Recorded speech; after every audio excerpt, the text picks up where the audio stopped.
Hello and welcome to 2CrazyMedia. I'm your host Matthew, this is your co-host Jason, and today we're going to be reviewing Spider-Man Brand New Day. It's been a while, it's been actually a long time, months, since we have done a movie review on the channel. The last one we did was, if you can imagine, the Super Mario Bros. Super Mario Galaxy movie, which I did by myself. And then we did a couple other movie reviews before then, but not much. And I wanted to bring it back, obviously, for a big movie, and that's a Marvel movie. Yeah. Whenever we talk about movies in our news roundup videos, because usually our videos are on video games, whenever we talk about movies, it's usually in a news roundup video and has to do with either a video game movie or a Marvel movie. We like to talk a lot about Marvel movies because at the end of the day, even with all of Marvel's faults recently, we still are big Marvel fans.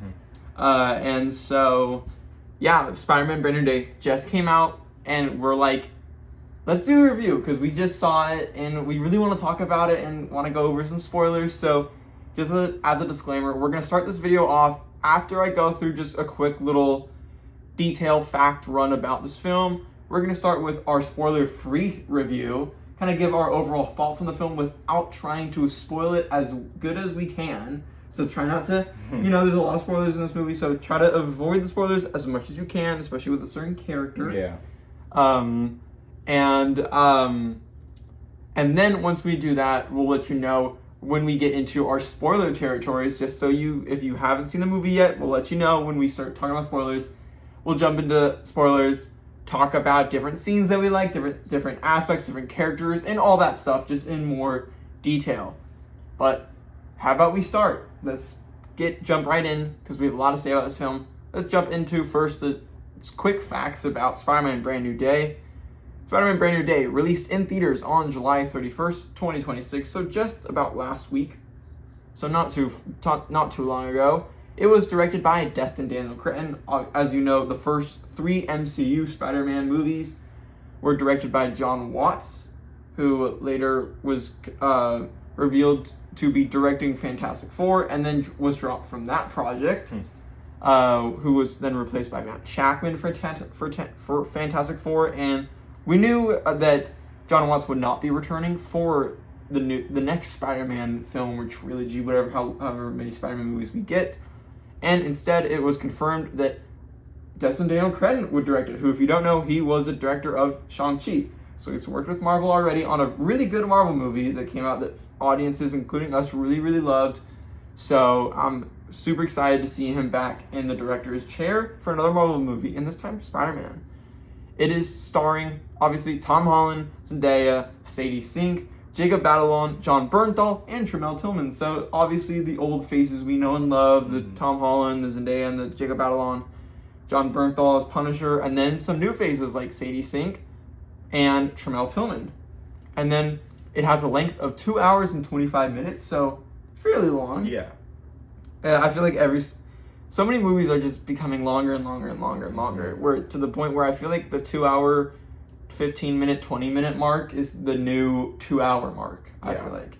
And it has a Rotten Tomatoes score of 90%. So it's pretty good. It's very good. And then finally, just to read a quick synopsis that I found straight from the Sony website. It's a brand new day for Peter Parker, fighting crime full-time as Spider-Man in a world that doesn't remember him, and the pressure of seeing his old friends move on without him sparks a change in Peter he may not have the power to control. But that transformation might also be the only thing that can stop a shocking new threat to the city and those he loves, a powerful villain no one can even see. The world may have forgotten Peter Parker, but he hasn't forgotten them. Alrighty, now I say we jump into our big thoughts on the film. Spoiler-free, no spoilers right now. So, do you want to start? I think you should start, honestly. Okay, then I will start. So, I love Marvel, and I love, just any superhero movie out there. And Spider-Man is a character that I really do like a lot. I love the video games. I think that's my favorite interpretation we've gotten of Spider-Man are the Insomniac games, just because I love those so much. And I really like Tom Holland films. And don't hate me when I say this, but Spider-Man, I wouldn't even say is in my top 10 favorite superheroes of all time. I like Spider-Man a lot. I understand why people love him and why he's a favorite from many people. And I would argue probably the biggest superhero in the world other than Batman. Spider-Man has never been my favorite, so to say, I guess. And I don't really know why. I've never really dug deep into my mind to kind of realize why I don't love Spider-Man. I like Spider-Man, but he's not in like my top 10 favorites. So going into this film, I wasn't too excited. I was excited because I heard good things. And I'm like, it's probably gonna be a good movie. It's Spider-Man, and it's Tom Holland, and he's my favorite Spider-Man out of the three. And I like the last Spider-Man movie. No Way Home was great, and I was looking forward to it. But I wasn't like super extremely excited like I am for like Doomsday. But this movie pleasantly surprised me. Like, I didn't expect to like this movie as much as I actually did. I was blown away by how good this movie was, and really shocked in the sense of I was going into this expecting a good, nice, fun Spider-Man film that would be a lot of fun. And I wasn't expecting to come out of it and say that this is now my favorite Spider-Man film. Which is crazy to say that after how, good No Way Home was and the rest of the Tom Holland trilogy. And yeah, this is now my favorite Spider-Man movie. I love this film. I think you don't need the super crazy hype moments of all three Spider-Men coming together to make a fantastic, awesome movie like this. And I think that's what's so great about this film is that it puts away the crazy hype moments like that. There are still many hype moments in this, but not nearly as much as in something like No Way Home. And it replaces that with just fantastic writing, fantastic storytelling, a fantastic group of villains, and more. I think that every character in this film is so well written. Everything, the whole story of Peter Parker being alone, being kind of by himself, and almost losing who Peter Parker is, and kind of just becoming Spider-Man. That's a story I've loved, not just with Spider-Man, but just a superhero story I've always loved.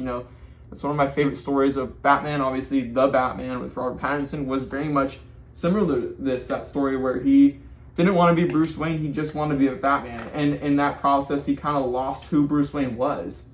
He stopped being Bruce Wayne. He didn't want to be Bruce Wayne. He was only Batman. And we very much see that Peter Parker going down this path in this film where he doesn't want to be Peter Parker because he's got no reason to be Peter Parker anymore. He doesn't have any friends, and his only friend is a cop that he just speaks to on the radio.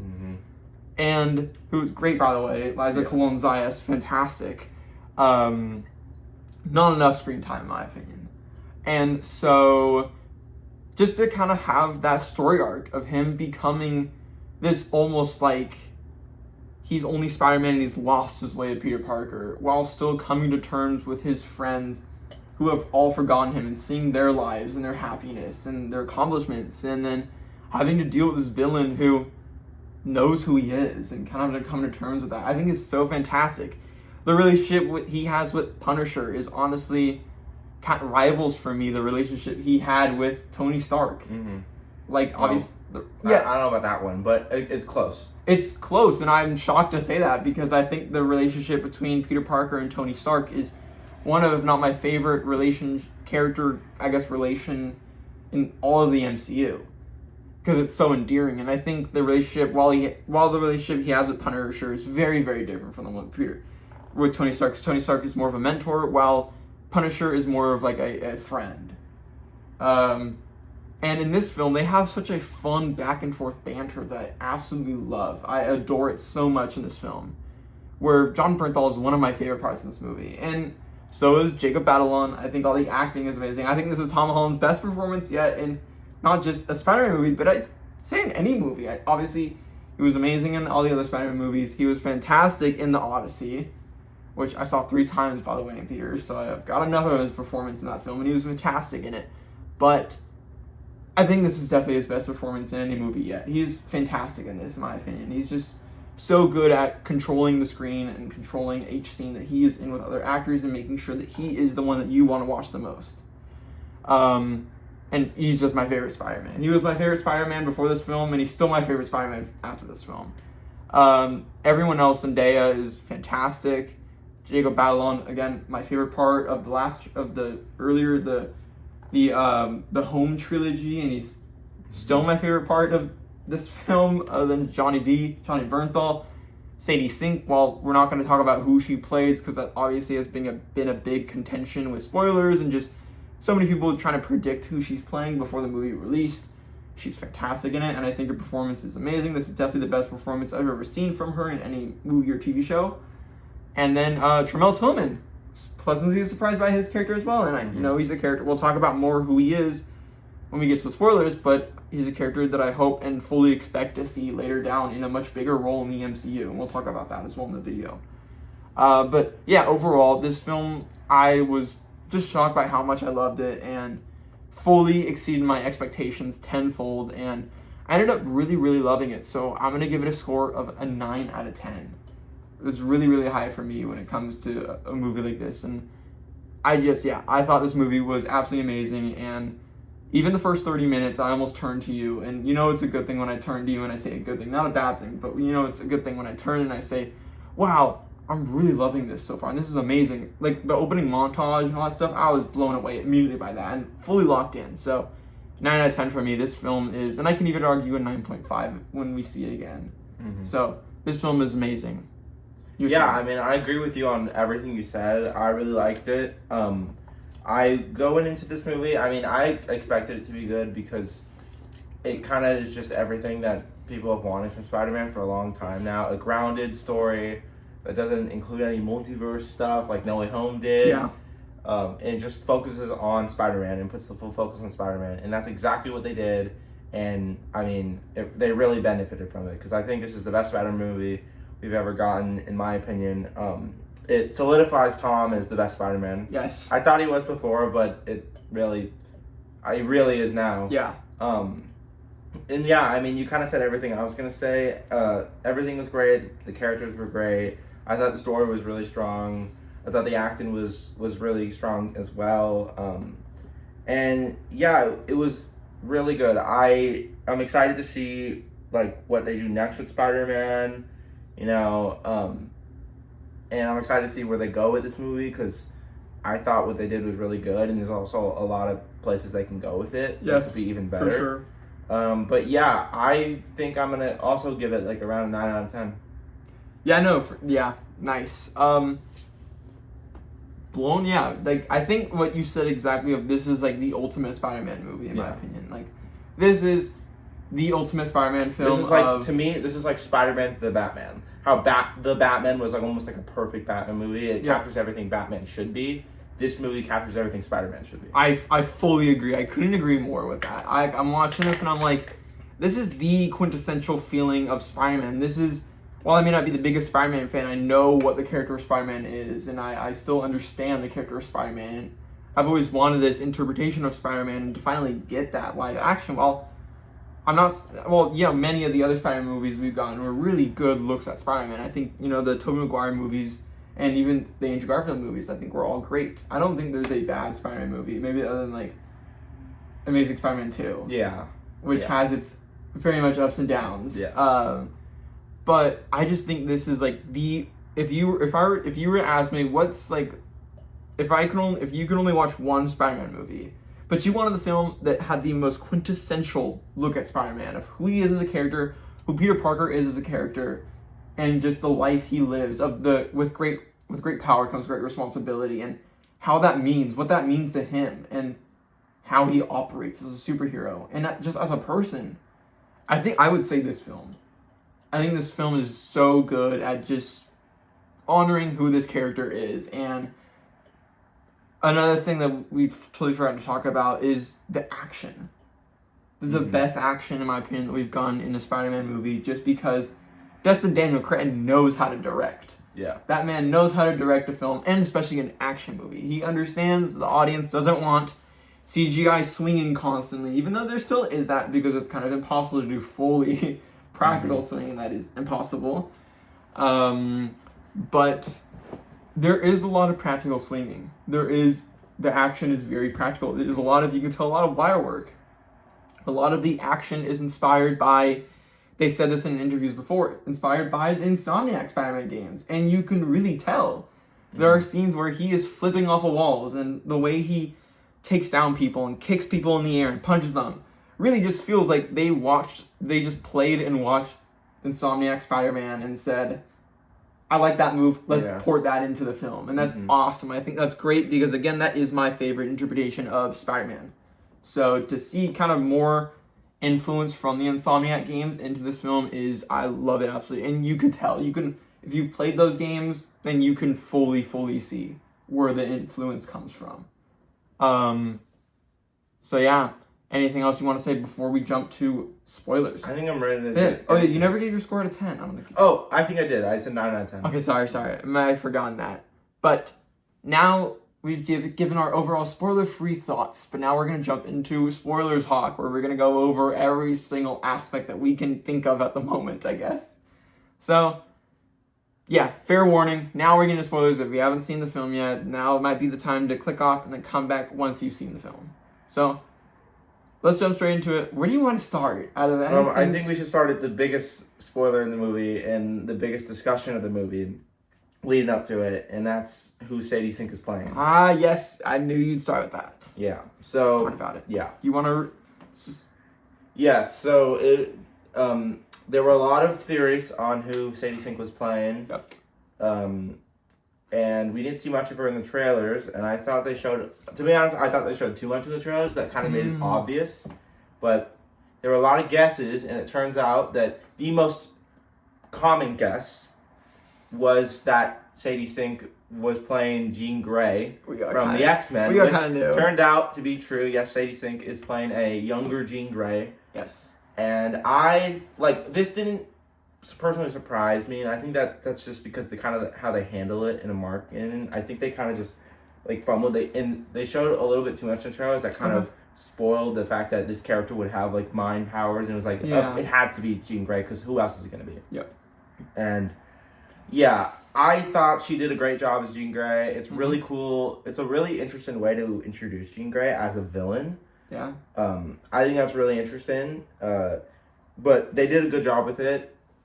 She's like, you hate her in the movie. I like how you hate her throughout. They make her really they make her extremely evil, despicable things. Yeah, they make her do very evil things. But then once you learn the motive behind it, I still think there's some things she do in this film that I think my God. Once you learn the motive behind it, then you feel bad. But at the same time, I think she takes it so far that I still was like, well, she kind of deserves punishment. You're gonna need to do a couple more things to kind of redeem yourself. Yeah, she killed a lot of innocent people and did some other bad stuff. Yeah, she did do some great stuff. She tried to kill MJ. She killed that guy. That guy that got ran over. He turned out to be alive in the end credits. Okay. I think I didn't know that until after. But she attempted to murder many people. She sent multiple people off of buildings. Yes, there was not one, but 2 or 3 people that she full on just sent off of buildings. She also, if you take into consideration her possessing people like Scorpion, that's technically people she's killed as well, because Scorpion was killing people while she took over his mind. So technically those are her kills as well. So yeah, she did some terrible things in this movie. But still, I still really like the character. Yes.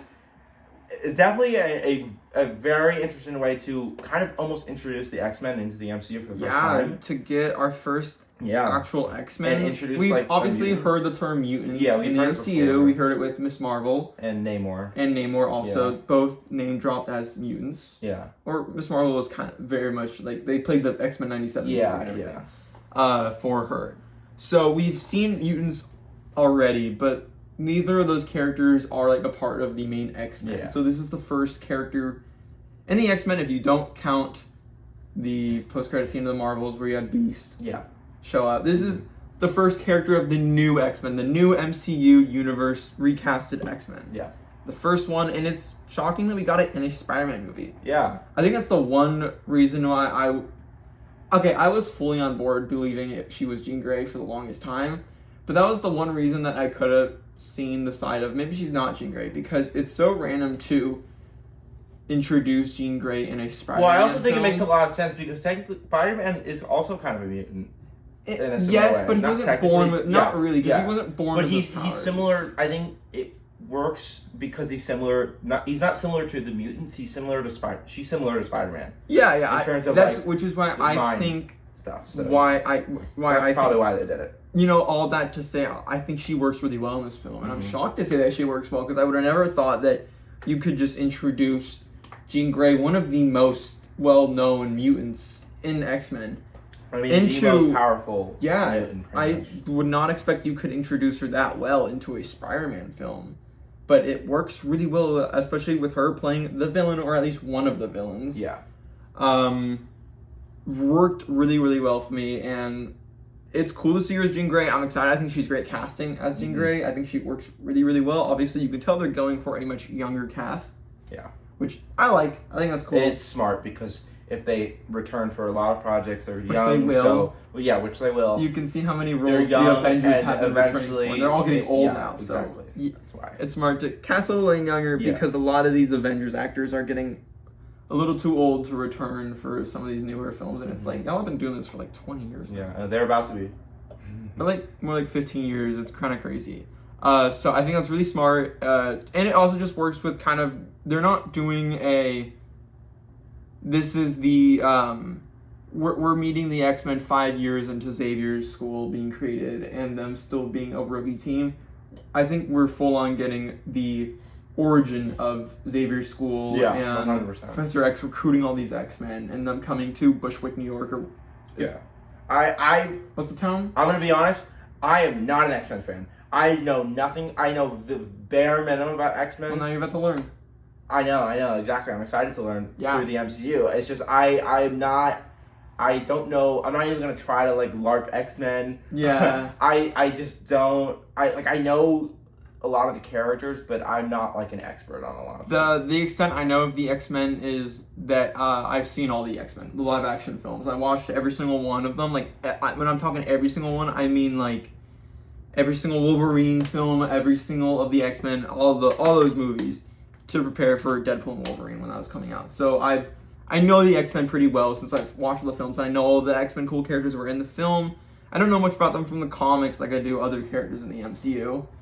And outside of that, really, but I know a little bit about the X-Men, at least what was shown in the movies. And so I'm really excited to kind of see them have this origin in the MCU and have it all start with, well, Jean Grey, Sadie Singh, which I think is so cool. We've been getting a lot of casting news lately of who's going to play the rest of the X-Men because I'm sure we'll get the full reveal of everyone at D23 in just a week or two from now, not too long from now. But beforehand, at least the ones that are confirmed, we've got obviously Sadie Sink is Jean Grey because we've seen her now, and then the only other two that were like confirmed by like actual like I'm not talking like some insider like some like super like I got this leaks. This guy who works at my friend who works at Marvel told me this. Like I'm talking like actual like Deadline or like Variety reported this. Who was like that's who you really do trust because they wouldn't put anything that's wrong most of the time. That's like saying all the time. But yeah, they had one of them had reported that it is official that Jean Grey, Rogue. No, that wasn't. That's not a confirmed that's not one. That's official, not. That's okay. not an official one. That's a rumor. We'll get to that one next. But what's playing Emma Frost? Samara Weaving, who's been like I think the two films that I know her from is Ready or Not, which I love. It's one of the movies we happened to do a review on the channel a couple months ago. We did a Ready or Not 2 review. Love those films, and I love Samara Weaving. I think she's a great fit for Emma Frost. I think it's awesome. And then just today, as of recording this on Thursday, August 6th, we got the confirmation, or at least from these big newspaper people, tabloids, that Kit Connor is going to be playing Cyclops. Yeah, which is, I think it's good casting. Yeah, I think it's interesting how there's rumors for all of these characters and who's gonna play them, and then when they actually announce it, it's like someone completely different that nobody even considered. It happened with it's so Black crazy. Panther. It happened with David Johnson as Black Panther, who is a great casting. It happened with casting. Kit Connor, who I think has a lot of potential in the role. I'm excited to see him put up.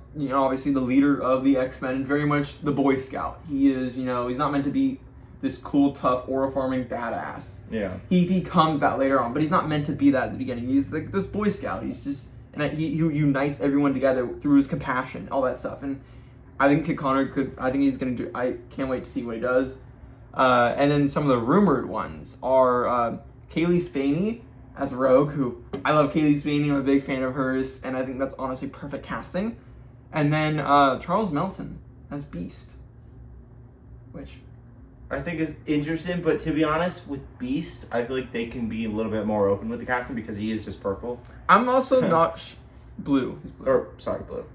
I'm also See, I don't know a lot about X-Men. I'm not shocked those two are rumored to be casted because the director of the X-Men movie is Jake Schreier, who did Thunderbolts, which was one of my favorite recent Marvel films. Like, I'm still debating in my head of whether I like Thunderbolts or Spider-Man Brand New Day more because I love Thunderbolts. That movie is fantastic, and I love Jake Schreier because not only did that, but he also did Beef, Season 1 and Season 2. He directed most episodes of Season 1 and a lot of episodes of Season 2. Watched both seasons, fantastic. Funny enough, also the writer of both Beef Season 1 and 2 is the writer. Lee Sung-jin is the writer of Thunderbolts and is also writing X-Men. So they've got a perfect team because I think Beef is written so well both seasons. And Thunderbolts was also written so well, so I'm excited to see that with X-Men because they're both so talented as like a duo working together. And Beef Season 2, the two main stars were Kaylee Spaney and Charles Mellon. They played a couple in the film.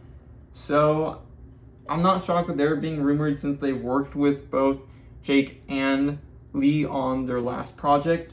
So yeah, I'm not shocked at all if they're working together on X-Men. Mm-hmm. And so that's all the rumored casting we know of. Obviously, then you have other X-Men names that people are just throwing names out. Like people like Professor X. Like, oh my God, we're gonna throw the guy who played Pennywise. One of the Bill Skarsgård. Bill Skarsgård. We're gonna throw his name in there. They just keep. And I'm not even gonna talk about it because they're just throwing names into a pile with each of those other names.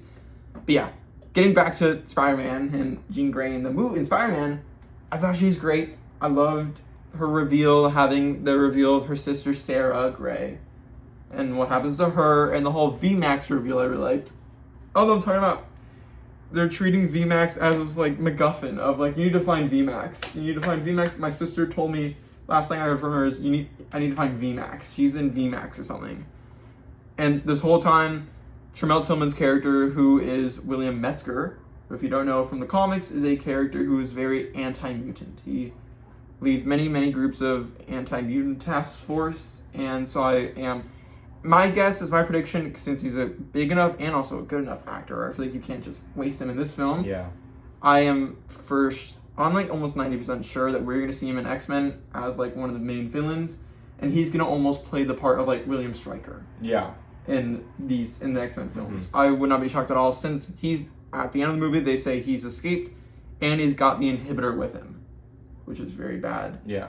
That means that Peter Parker is kind of the Oppenheimer of this universe, where he created the inhibitor. Yeah, that is pretty that's crazy. Going I to think, very much hard. To be honest, like looking to the future, I think that might set up Spider-Man being hunted down by like Magneto, someone who's very like protective over like the mutants, you know, maybe whoever they end up casting as Magneto.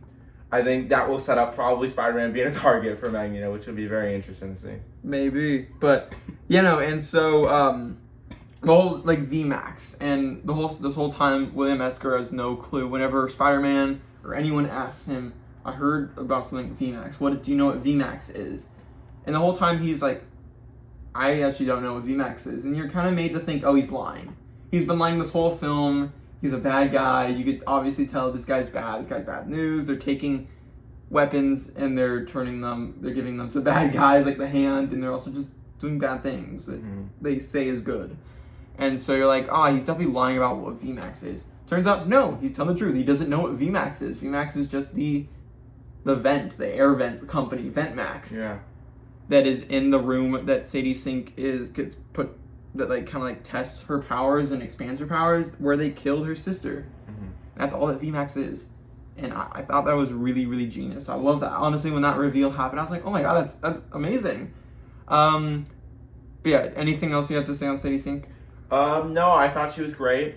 It makes me actually very excited for what they're going to do with the X-Men. Yes, and I agree. How they're moving forward and how they're going to introduce other members of the X-Men. Yeah. It also makes me very excited to see like what Sadie Sink's like outfit's going to look like in terms of her actual like Jean Grey outfit. Yes, I totally agree. Okay. Phoenix outfit, or whenever she gets that. Another thing I want to talk about. Let's talk about now the opening montages, because there were many opening montages of this film, or at least montages set to music and all that stuff.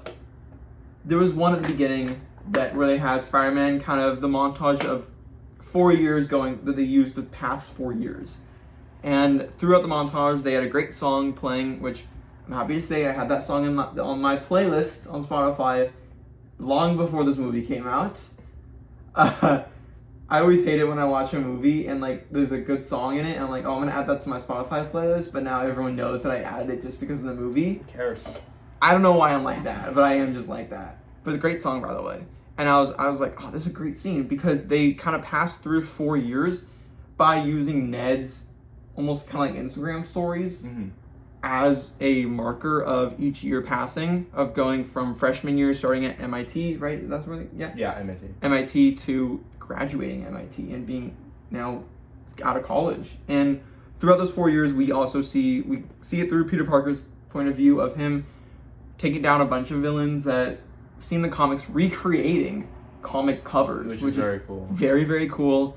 A lot of scenes very much also, some quick fight scenes in that montage very much also remind me of the Insomniac games, which was very, very cool. The way he swung, just everything about that was very Insomniac Spider-Man, which was awesome. And kind of ending it with him, very much you can tell he's losing who Peter Parker is. He's just, all he does is move into a new apartment by himself. He's not talking to anyone but this cop that he works with that doesn't even know who he is either. And these 4 years go by and he's just by himself, just defeating villains, and that's all he does now. And that's awesome. I think it's such a good montage that locked me into the film. And I know a lot of people have said that the first 30 minutes of the film is a little bit of a drag for them, but I felt the exact opposite, where I was like, the first 30 minutes of this film is fantastic. Yeah, I agree. Like some of my favorite Spider-Man ever. Like amazing. Like just true Spider-Man. The true definition of Spider-Man. And it was amazing. Shall we get into another big spoiler talk? Do you want to talk, because there's two things that I can think of in my head that I'm like, I want to talk about. Do you want to start with the post-credit scene first, or do you want to talk about at the end of the film whether you think MJ and Ned have their memories back? Yeah, I think we should talk about that and then do post-credit scene last. Let's do it. Alrighty. And if you can think of any other topics you want to talk about. But yes, let's get into it. Do you want to start, or do you want me to start with this? You can start with the... So, yeah, just for quick context, at the end of the film, Spider-Man, Peter Parker, walks into the convenience store, same convenience store, same like bodega that we've seen him walk into and grab stuff from throughout the whole film. He even saw Ned in there at one point in the film with a really funny scene of Ned trying to buy energy drink and all that stuff. And we see him back in there, grabs a flower like he always does to bring it to Aunt May's grave. But as he's walking out, he hears the Spidey Tracker notification, which we've learned in the film was created by Ned. And we see Ned sitting behind him just on his phone. And so before he leaves, he decides to turn around and walk up to Ned, goes up to him. Obviously, Ned recognizes him from the house party, where he said his name was Maynard, which was funny because he was going to May, thinking of May, so it was Maynard. I didn't pick that up. I don't know why I didn't pick that up. That's Aunt May. I thought Maynard was just a random name you thought of. Okay, that was obvious to me in the trailers. Oh, see, I didn't pick it up. I was like, oh, okay, cool, Maynard, I guess. I just must be an idiot with that. But yeah, so he goes up and he introduces himself as Peter. Obviously, you can interpret this multiple ways, but just kind of, he says he's Peter. Then they do the handshake that we've seen them do since the first Tom Holland's from Homecoming. Yeah. And Ned fully knows that it's like almost muscle memory kicks in, and he knows the full handshake. And even he's shocked. His facial expression shows he's shocked. He knows this handshake. He has no clue who this guy is, and he's doing this handshake perfectly. And at the end, you see his face, and almost like something clicks. Yeah. And this can be interpreted, I've seen this interpreted by many people in many different ways. Some people just think that while his mind may have forgotten who Peter Parker was, his body didn't, and that's why muscle memory still kicked in with the thing. And his facial recognition wasn't that he remembered everything about Peter Parker and everything that passed that he forgot.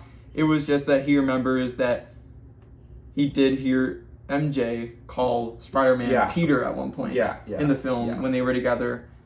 And he was like, his name is Peter? And And so people interpret it as just that. It's just a muscle memory. He doesn't remember him, and it's just like he put 2 and 2 together. I was like, oh my god, you're Spider-Man, but I don't really remember much about you still.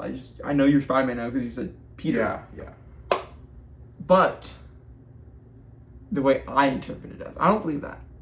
I personally think that the muscle memory one, I wish that I could believe that Ned actually remembers, because I think eventually they need to remember. I think eventually it has to happen. But I personally think that over time the spell will eventually wear off and they'll eventually remember again.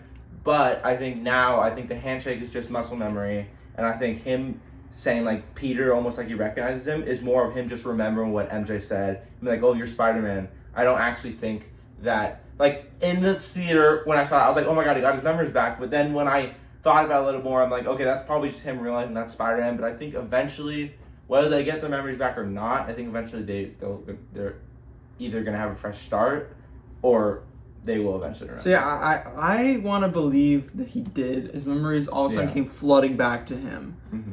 Because in that moment, yes, you can say, well, MJ didn't get any of her memories back from Peter Parker, no matter what they did. She doesn't have any memories of him. She's also seen him with the mask off and stuff. But the thing is that I always felt like their friendship in the last 3 movies was much closer of this bond compared to Peter's and MJ's. Yeah. Yes, they were dating in the films and all that stuff. But this relationship he had with Ned, you can very much see it in that scene where they're building Legos together in their apartment. Mm-hmm.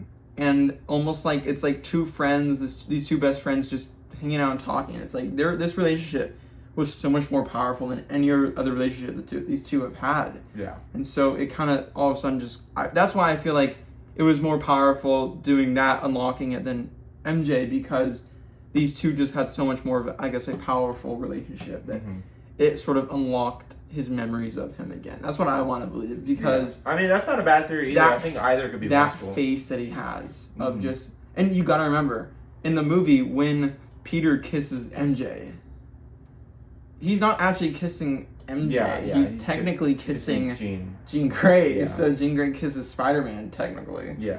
And so because of that, it didn't unlock any memories of MJ's memories, and the only other conversations MJ had with Peter was just, hey, I read this letter.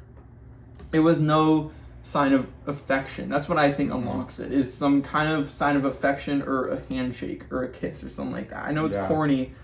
True love's kiss. No, yeah, I think that's definitely I know it's corny, but obviously the handshake was very close. There's nothing that Peter could have said to Ned that could have unlocked his memories, but the handshake instead does. Yeah, and so going back to like the letter that he wrote that constantly is mentioned throughout the movie, and eventually she finds, I think it was done really well about how almost the way they treat the letter makes it seem like if MJ ever read this, she would instantly remember. But I love how she reads it, she doesn't remember anything. It has no effect. I think it's just words on a paper. Exactly. I think that's what works about it. I think the movie makes it seem like if she read that, she would instantly start remembering, but she doesn't. It changes nothing, and I really like that. Yep.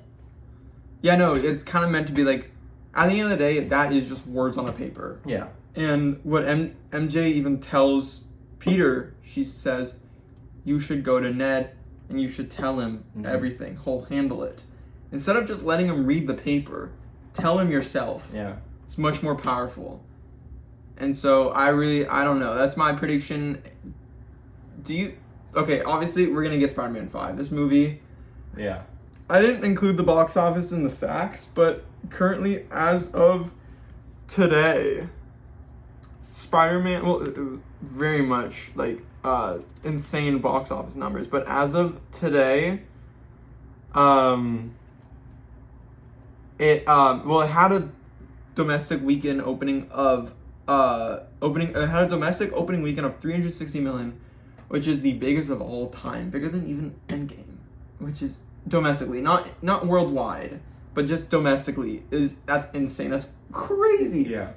And it's the second fastest movie ever to cross 1 billion. So it's already a $1 billion film. It's already crossed that mark. It crossed that mark right after first week, because opening weekend it made around like 900, wasn't it? 937. Yeah, 900 opening weekend.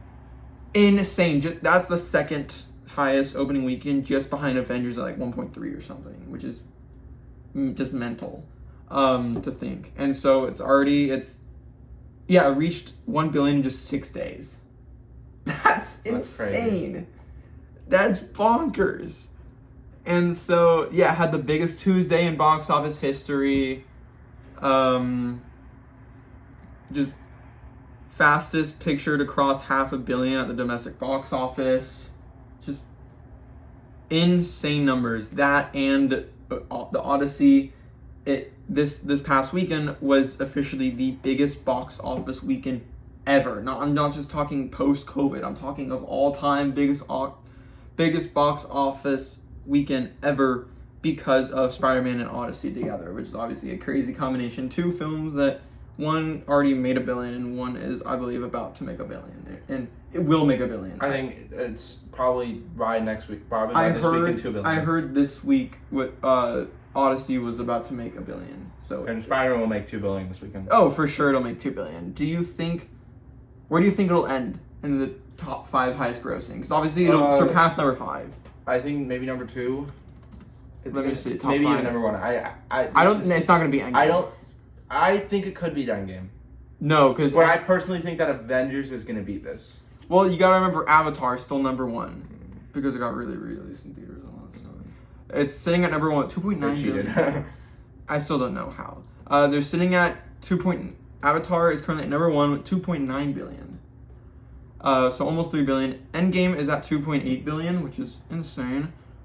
And then Avatar 2, Avatar 2. Still don't know how it did that. 2.3 billion. Yeah. Like, what? It's crazy. That movie wasn't even good. It's crazy that movie wasn't good. It's crazy that Avatar 3 isn't in here. I don't know how much that got. Just guess what? It wasn't good. No. Did it get 2 billion? I think it did. No, I think it was a big disappointment because it only got 1 billion. Oh wow. It didn't reach 2 billion. I don't think it's crazy. Don't quote me on. I think it got probably just 2 billion. Maybe. I don't think it's possible for an Avatar movie. Yeah. To get So 2 billion. top 5, it goes Avatar, Endgame, Avatar 2, Way of the Water, Titanic at 2.2, and then Neza 2. Which I still don't know how that happened. At 2.2. Crazy. Never doubt the Chinese market. I know, it's just crazy. Never doubt the Chinese box office market. It is insane. Well, I think Spider-Man's passing Titanic. Do you think so? I think Spider-Man's number 3 on here. I think it's gonna. You think it's gonna pass Way of Water? Yeah, 100%. Wow, I can see that. I think it's not slowing I personally down. think Avengers is just barely gonna pass Spider-Man. That's an early prediction, but Avengers has already made a lot of money just from pre-sales already, and it's half a year away. So I think Avengers is probably gonna be above Spider-Man. Yeah. I think Avengers will probably open with over $1 billion opening weekend. Oh, for sure. I think and it's then that would lead, Endgame. And then I think that would lead Secret Wars to probably be the highest grossing movie ever made. I'd be surprised. I don't know if Endgame is gonna cross into 3 billion. I think it'll. Oh, Endgame with the re-release? No, I mean Doomsday. Well, you have to consider that Doomsday Endgame is about to get re-released. I think Endgame's gonna. Oh yeah. I think Endgame's about to become the highest grossing movie ever made. Because definitely it's gonna pass. A lot of people are gonna see the Endgame encore because they have promised that there was a lot of new. I did hear in the trailer that they are having Captain America, Steve Rogers, at the end. Yes, there's a lot. There's new scenes. Makes me kind of want to see it. I mean, maybe. Well, maybe. There's a lot. There's some new scenes. Yeah, I definitely think this movie will. Endgame's gonna go up to 3 billion. Yeah, it just. I mean, it just needs 200 million more. Spider-Man and the newest Avengers will be in. I think honestly, by the time Secret Wars release, we might see the entire top 5 list just all be Marvel. Like we might. Or like mostly Marvel. I think Spider-Man, Avengers, and another Avengers movie would. Yeah, no, I definitely do think Doomsday is gonna break into it, and a brand new day definitely is gonna break into the top 5.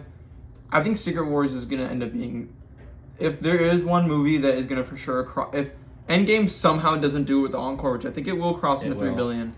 I think Secret Wars will do it, and without a re-release, I think Secret Wars will hit $1 billion.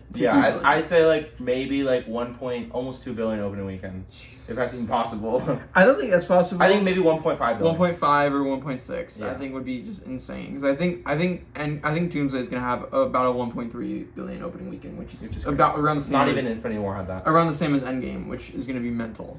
Yeah, Endgame had Infinity War had I think 600 or 800 million, which is still very good. It's but the second highest, now passed by Spider-Man.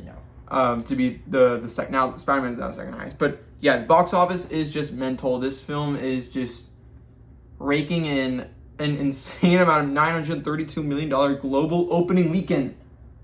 Oh my god, almost it was about 70 billion away. 70 million away from reaching $1 billion opening weekend, which is insane. And then it's pretty bonkers what this film has done, and just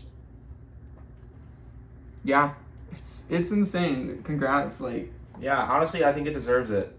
And we are definitely gonna see Spider-Man 5. Oh, 100. There's no doubt about. I think Tom Holland's gonna be doing this for the rest of his life. Yeah, so you better get used to it. Yeah, until he gets too old and they have to pass it to another one. No, you don't think so? I think they're gonna keep him for as long as they possibly can. I think he enjoys these movies. I mean, he's getting paid an unbelievable amount for this. So yeah. But yeah, no, it's insane, and I'm sure. And do you think the whole reason I was kind of into this, other than it being really interesting conversation, is do you think we'll see Ned and MJ return, or do you think their stories are over? No, of course not. I think that their stories are not going to be over until Peter's story is over, and that might not be forever. So, I think that if Peter does end up showing up in a Secret Wars, is what he's rumored to show up in next, I don't think they're going to be in that. Maybe they might show up for a second, but that's just a huge scale. We don't really have time to explore all of Peter's characters. Yeah. But I think for the next big Spider-Man movie, solo movie, they will definitely be in it. And I think they'll have their memories back in it. Just an early prediction. Yeah, no, when I first started thinking that with the next Spider-Man film, MJ and Ned wouldn't be in it, I was like, oh dang, I wish they were in it. There's no reason they wouldn't be in it. Because I know a lot of people are like, oh, this is good, let's get a new cast of characters, all the other Eddie Brock and Gwen Stacy. We still haven't gotten the MCU. So let's get a new cast. But I'm happy to see them back, and I think most people agree they were done really well in this film. And just this solidifies. Like you said, I don't think we can have a Tom Holland Spider-Man film without Ned and MJ. Mm-hmm. I think you need them. I think they are just as much important to Peter Parker's character as Peter Parker himself is. All right, shall we jump into the final spoiler talk, the post-credit scene? Yeah. Let's do it. All right, so there's one post-credit scene in this film after the credits are all done, and when I mean all the credits, I mean all the credits. Even Amy Pascal's company logo is shown before, which is, I feel like, is usually the other way around, where you get the post-credit scene and then the logo of all the companies that end. But no, this time no. And so with this post-credit scene, we just have the Spidey tracker pop up on the screen, which we saw in the film that Ned had created, that tracks Spidey using. How does it work? It's like people taking photos and they post it. It's almost like a login app. Okay, Spider-Man login app. Yep. And so, you can just log where he is. And we see the Spidey tracker. We have his location in New York, in Queens, where we expect it to be. Then all of a sudden, it starts zooming. It says new location found. And it starts beeping, new location found, and then location unknown. And as it keeps saying location unknown, it zooms out from New York. And then it zooms out from all of Earth. And then goes more into space, and more into space. And then, as we get into space, we see nothing but stars and planets. It starts to glitch a little bit. Kind of akin to the Spider-Verse glitching. And it glitches, and then we see the Spidey tracker dot. And it says, location found. In the middle of nowhere, in the middle of space. And it ends. On a random planet that just shows up. Mm-hmm. A planet that wasn't there before and just shows up out of nowhere. Is it really a random planet? Yeah.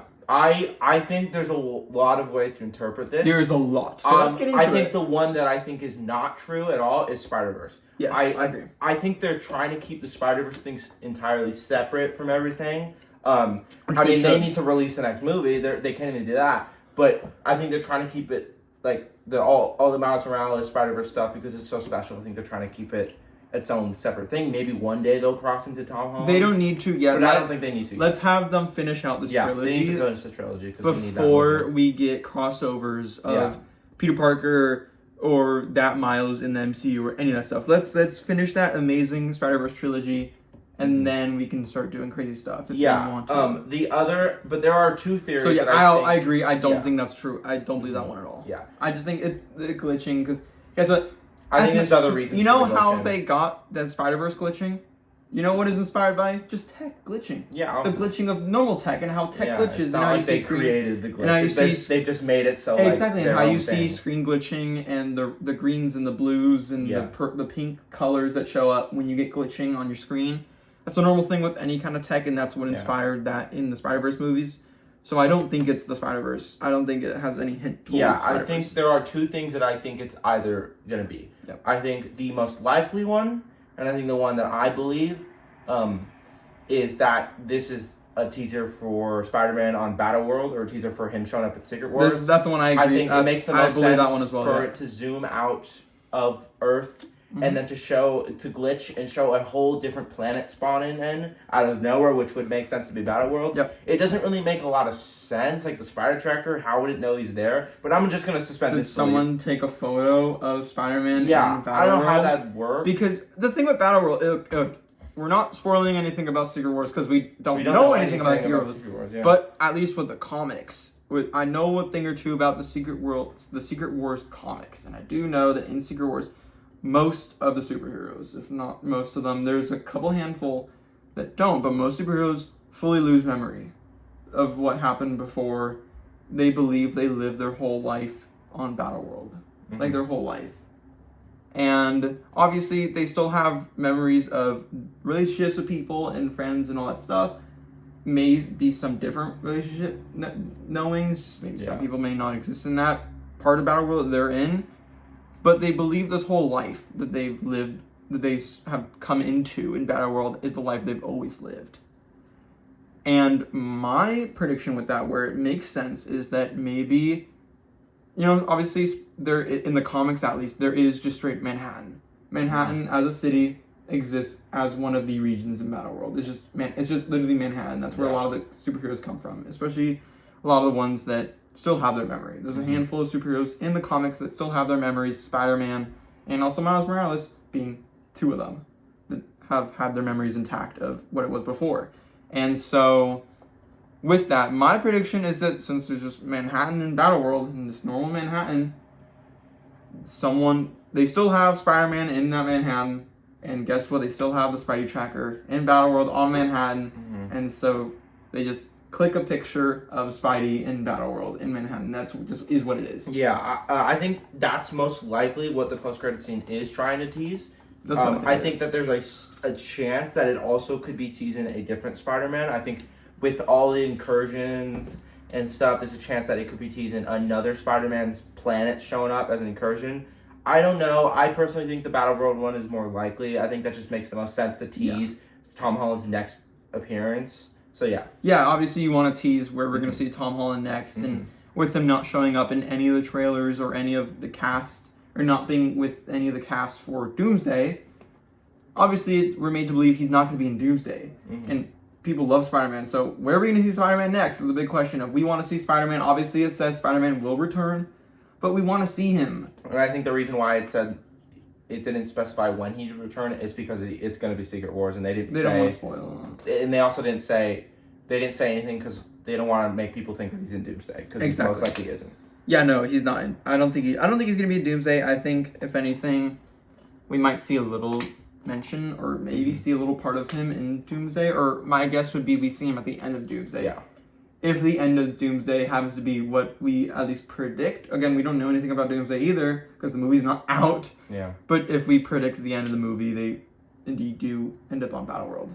then maybe we see Spider-Man just first seen in there, because I am a believer, I know you are a strong believer as well, that Spider-Man will be one of the main central characters of Secret Wars, other than like Mr. Fantastic, because obviously Reed Richards, because like he is the main character of the comics of Secret Wars, and it'll be like him and Spider-Man. And Secret Wars is famously where we got introduced to Miles Morales, and also where I know in the older Secret Wars comics, but they could bring a part of the older Secret, not Jonathan Hickman one from 2015, but the old one from like the 90s or 80s, that old Secret War, the original Secret Wars run. They could bring some aspects, even though we know that's not directly based off of that one.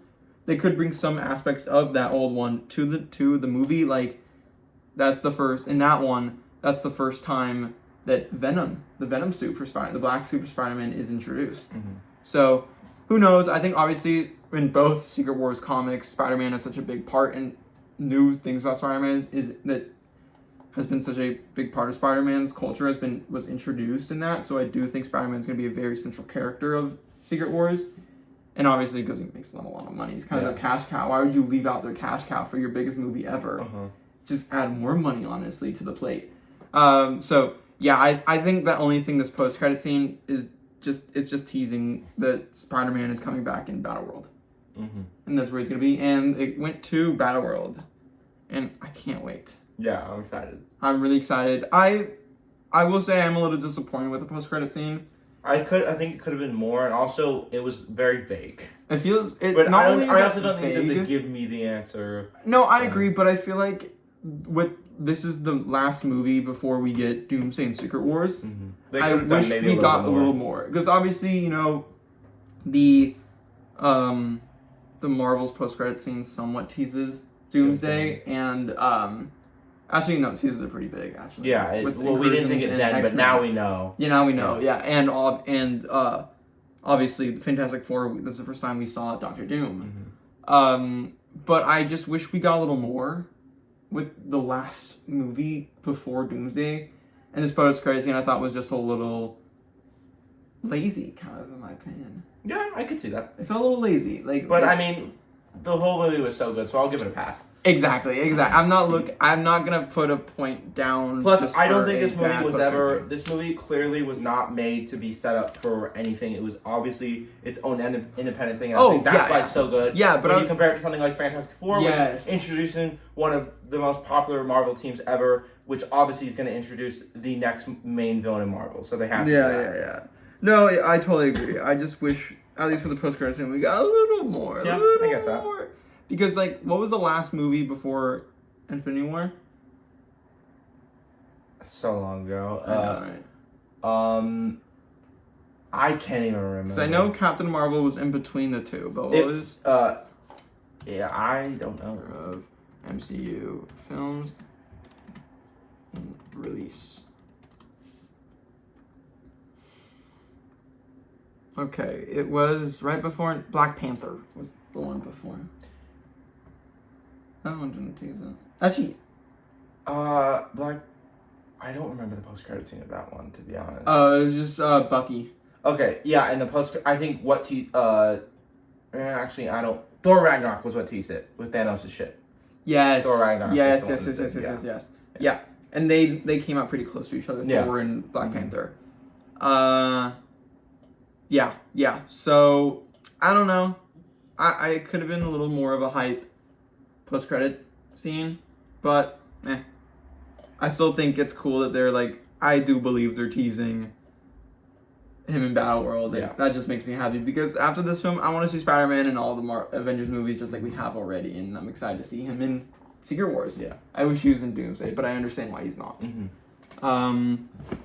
But yeah, that's all. Anything else you want to say? Any final thoughts on Spider-Man? I think we said everything we need to. I loved it. Same, I also loved it. And that's going to be all for today's video. Thank you so much for watching. Finally getting back to our movie reviews. Who knows when the next movie review is? We might just keep it to Marvel for now. Actually, no, I do know when our next movie review is going to be. Resident Evil. Yeah, definitely. It's still a little while from now. It's still a little while. It's not until September, so next month, which is crazy to think. Yeah. But yeah, we're definitely going to do a review for, or really any video game movie we'll probably do a review for on the channel. So stay tuned for that. That'll be our next video game review in September for Resident Evil, and then probably the one after that is gonna be we'll probably wait for Avengers. Yeah. And so yeah, with all that said, thank you so much for watching. Let us know down in the comments below what you thought of Spider-Man Brand New Day, whether you loved it, maybe some thoughts and maybe some of your opinions on some of the spoiler stuff that we talked about. But if you do talk about spoilers in the comments, definitely maybe put like a spoiler warning just in case other people who haven't seen the film yet may go into the comments. So just as a little disclaimer. But yeah, that's going to be all for today's video. Thank you so much for watching, and goodbye.